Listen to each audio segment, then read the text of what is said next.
Okay, so welcome to lecture everyone. Now in this lecture guys, I'm going to talk about some of the special method which is available inside OOPS programming concept of the Python. So let's try to understand that part. So I believe my screen is visible to all of you guys, and let's try to explore what are the special method which is available inside a Python.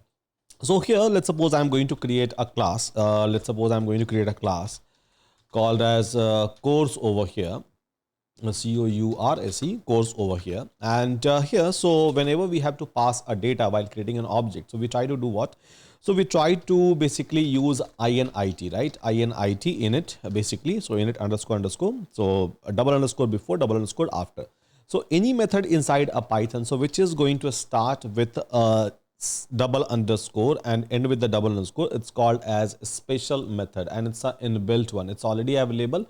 You don't have to create it. You don't just have to use it for a specific purpose. So for example, while creating an object or variable of the course class, if I have to pass maybe a title, and if I have to pass a mentor, so yeah, so with the help of this self.title, a title of the course, so is equals to title, and here self dot mentor is equals to mentor. So now with the help of this init method, I will be able to pass this title and a mentor. So whenever I'm going to create an object for the courses. So for example, if I'm going to create object for the course, course, and yeah, so if I'm going to execute it, so it will be looking for a title and a mentor. So if I'm not going to pass title and mentor, if I'm not going to pass a title or mentor, so it is going to give me some sort of a complaint that missing two required positional argument, title and mentor. Now, so this is special method in it, which is asking me to pass a title and mentor, is called as constructor basically. So this is called as what? So it's called as constructor. So here it's behaving as a constructor. This entire things, this init things is behaving as a constructor. So constructor is nothing but a kind of a special method which is going to ask me for a data, as you can see over here. So while creating an object for a particular class, for any classes that we are going to perform. Now, so if I'm going to pass the title and mentor, so let's suppose if I'm going to pass maybe a Python over here, and we are going to pass basically sudh over here. So obviously it will be like it should not complain, right? So if I'm going to pass it, it should not complain at any point of a time. Name course is not defined, execute once again, and yeah, so it is not going to complain at all. So here complaint is closed, and I can try to call this title, and I will be able to call a mentor, right? I will be able to call the title, I will be able to call the mentor, as simple as that. So this is one of the special method that we are going to use frequently. Now, what are the other special method which we are going to use it frequently? Let's try to understand.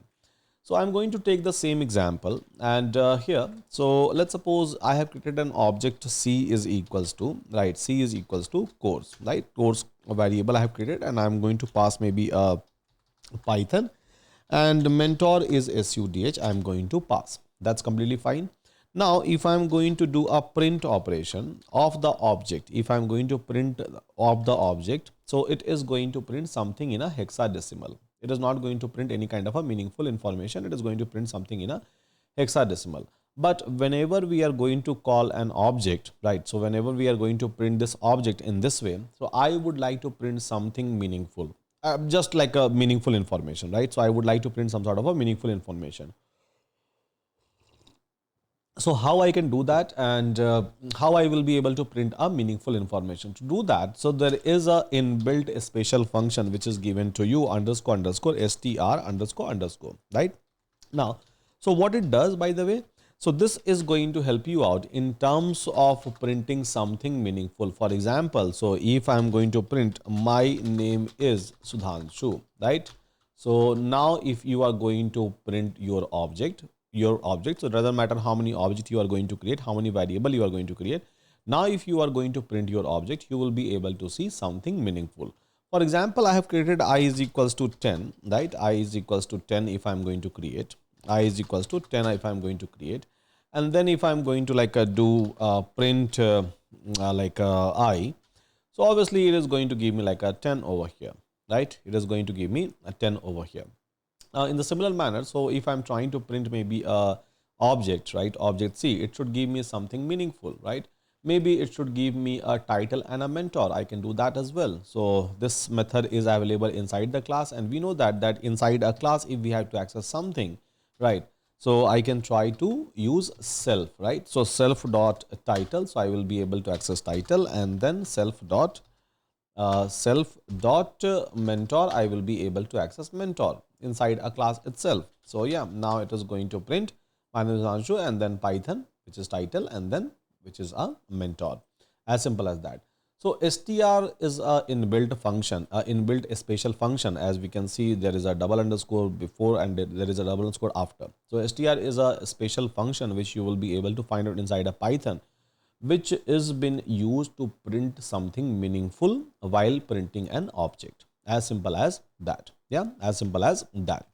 Now, so there is another special function you all will be able to find out, and which is called as equal. So let me show you that part. Let me write down that function in the same one, right? So here, let me there is a function called as equal function. So let's suppose I have written def underscore underscore eq, right? Eq. So this function is already available. Yeah. So eq, and here I am trying to write that return. So return what? So basically return self. Yeah. So return what? So self dot title is equals to, right, value dot title. So TITLE value dot title. So return something. This is equal to, yeah, self dot title is equal to value dot title.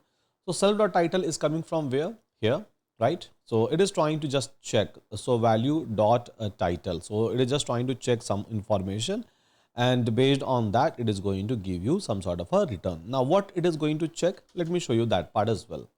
So let's suppose I'm going to create a variable of this course class, right? So CO1, course 1 basically is a variable of the course class, and here I'm going to pass Python, and I'm going to pass basically mentor.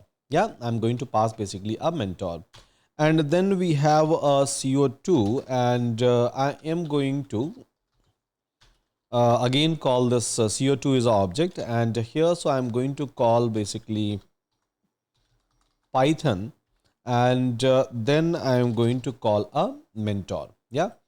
Now, so if I'm going to check that CO1 is equal to CO2, now it is telling me true, right? Why it is telling me true, by the way? Let's try to understand that particular part. So here, right? So here we have used this special method called as equal. Now it is always going to check that whether two objects are equal or not. Means, so the object which is coming from one place, so let's suppose the object that I'm trying to pass in one of the objects, right? So one of the like a value which I'm trying to pass is equal to other values or not. Yeah, is equal to other value or not. This is something that we will try to check. Means equal to something coming from other objects is equal or not. So here, as you can see, that Python and Python, right? I'm just trying to check title, right? I'm not checking this mentor name, by the way. So I'm just trying to check basically a title over here. So based on that, it is trying to give me that, okay, both are equal. You know, if I'm going to make Python 1, yeah, so one is a Python 1 and another one is a Python. So now it became false. Now it's not equal. It is trying to perform this operation. So whenever we are trying to do a comparison between the object, we can try to invoke a equal, and with the help of that, so we will be able to do an object comparison at any point of a time. Now, so there is another special function I would like to talk about, and that special function is basically called as length function. As name suggests, so length will try to give me some sort of a length itself. So here we can try to call a length function, and then we can try to return self dot title. Let's suppose self dot title. So for this one, it is going to return the length. This is what I'm trying to write, as simple as that. So here what we can do, so we can try to create a course, And here, so we have to pass a title. So we can try to pass a title, maybe like Python, and then we can try to pass data, and then we can try to pass maybe big data, then we can try to pass data science, right? So now I'm trying to pass a title as a list, as you can see. Yeah, I can try to pass title as a list, I can try to pass title as a string, I can try to pass title as a integer, doesn't matter at all for me, right? And then I'm going to pass a mentor as SUDH, that's completely fine. Now, so if I'll go and check that what is a length of a dot title, it is telling me that length of a dot title is what? So length of a dot title is equals to 4. Yeah. Now, if I'm going to ask that what is the length of a dot mentor, so a dot mentor is equals to basically 4 over here, right? SUDH in SHU, if I'm going to write. So a dot mentor is now it became 9 over here. So now this length function, so in general, it is going to help you out in terms of finding out or in terms of giving you a length. Yeah, length of a particular object at any point of a time. So let's suppose if I would like to like print maybe a dot title, sorry, TITLE, a dot title. So yeah, a dot title is basically this. And what is a length of a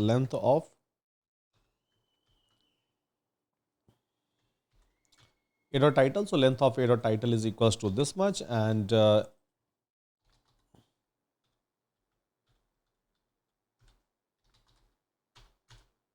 mentor is 9.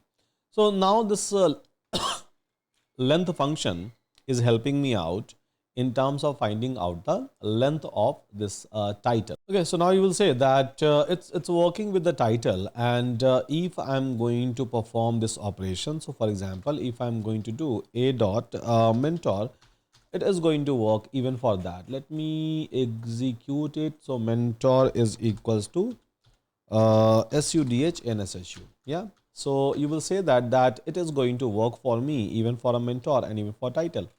So why we are using a length? Because I haven't used a mentor, but still it's working. So here, see this entire function that we are trying to use, which is a special function.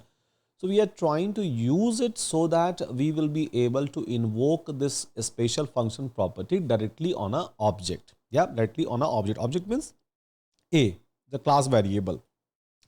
So here, if I'm going to call a length on A, it is not going to work for me. So length on A, if I'm going to call, it is not going to work for me. So it is not able to find out the length of this A. Yeah, for title, for mentor, it is working, but it is working for title and it is working for mentor as well. Means whatever I have kept inside the length, it is not having any kind of a meaning, right?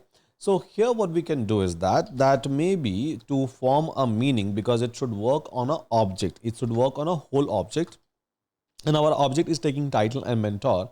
So we can try to like use it in this way, that length of this self dot title plus it should give me, or it should return me, length of basically self dot mentor. Yeah, self dot mentor.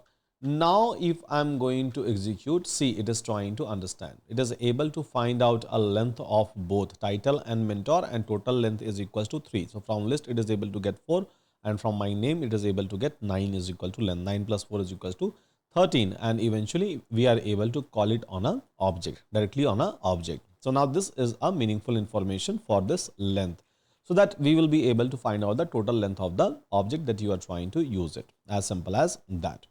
Now, so the next part is basically, next one is basically a delete. Next special function I'm going to discuss is called as delete. So here, if I'm going to call def underscore underscore del del underscore underscore, and here self, right? Here self. Now print, I will delete the object. Yeah. So this delete function is going to help me out in terms of deleting the object. For example, if I'm going to create A, which is nothing but object of this course class, and here, so I'm going to pass a title. Title is equals to, let's suppose, Python, and mentor. So mentor is equals to SUDH and SHU. Now if I am going to call a dot title, I will be able to call it. That's completely fine. But let's suppose if I have to do a garbage collection, if I have to do a delete the object permanently. So delete and then a. Now if I'm going to call a, there is no a which has been defined. So this delete a, I'm able to invoke, means I'm able to invoke delete on this object directly, right? Delete I'm able to invoke on an object directly just because of this one. Just because of this one, I'm able to invoke it and I'm able to use it. So hope all of you are able to understand that how this delete is actually working and how we are able to use this delete. What is the actual use case of the delete? Now there is a last but not the least, I would say, and a special function which I would like to discuss with all of you. There are again so many other functions which is already available, but yeah, this is the last which I would like to discuss with all of you. So there is a special function called as call. Yeah. So what it does, so basically it is going to allow your object to be treated as a function. How? Let me show you. So call call underscore underscore and here. So I'm going to call self. Now, so what it will do is that it is going to allow to be called as a object, like I said. Yeah. So here I'm going to return maybe like a formatted string, and I'm going to return basically self dot title, and then I'm going to return like a self dot mentor. Yeah, I'm going to return this. Now let's suppose I'm going to create an object a, and a is our object of the course, course. And here, so I'm trying to pass maybe a title. So title is basically Python. Sorry. So title is basically Python, and then I have mentor. Mentor is equals to sudh. Yeah. So this is an object which I'm trying to create. That's fine. So a dot, and I will be able to call mentor. A dot titles, I will be able to call the title. That's completely fine. Now, so let's suppose I would like to call a, but I would like to treat a basically as a function. So will I be able to use it? Will I be able to call it? Let's try to understand. So a as a function. So a as a function. Yeah, I can try to do that, right? So see, I'm able to call a. A is my object, right? A is my object, and I'm able to call a as a function, as you can see. A bracket bracket. And it is trying to print what? So whatever I have written inside the call. That okay. So whenever someone is going to call a, try to return this one. So I'm able to call a as a function, and I'm able to do so because of what? Because of basically this particular special function which I'm trying to call. So every special function, like I said, so every special function is been given to you to empower your object at the end of the day. So in one way or other way, so it is at least going to empower your object. It is going to help you out in terms of empowering your object. So any special function that you can talk about. So these are the special function, guys, that you should know. But apart from that, you will be able to explore now other special function as well, because it's very easy to explore all the other special function. The reason is very simple. For a special function, just a one-liner definition, and then it's work on an object. This is something that you should know. And again, no need to remember any of these information. It's completely fine. Once you are going to write a couple of lines of code, you all will be able to understand automatically. So with this, guys, thank you so much. Take care and see you again in my next lecture, everyone.